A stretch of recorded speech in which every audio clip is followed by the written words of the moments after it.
Alhamdulillah wa kafa wa salamun ala ibadihi alladhina istafa amma ba'd.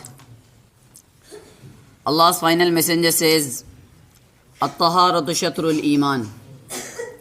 Dear brothers, just as religion of Islam purified humans from the filth of kufr and shirk and granted them honor and elevation, similarly, it has raised the dignity of the mankind through the great teaching of the internal and external cleanliness, whether it is the purity of body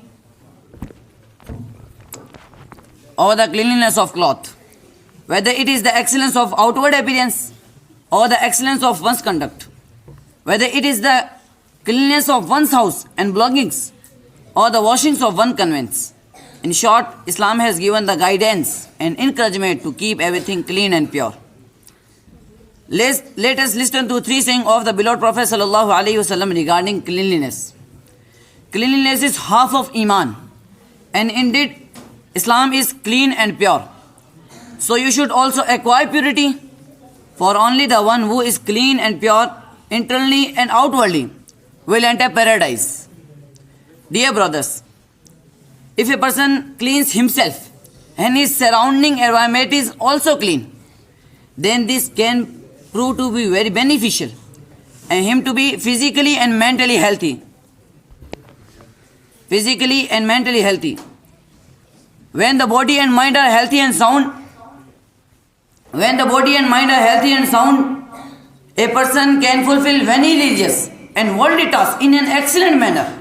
When he worships, he will sense delight in it, and he will attain humility and submissiveness in it. Similarly, when a person is clean outwardly, it has an impact on his inner self also, for they both have a connection with one another. Dear brothers, cleanliness is an excellent habit. Whether we are rich or poor, healthy or sick, cleanliness and hygiene protect a person's honor and dignity in every state. Just as Islam purified human from the filth of kufr and shirk, at the same time, it has raised the dignity of the mankind by providing them great guidance, internal and external cleanliness.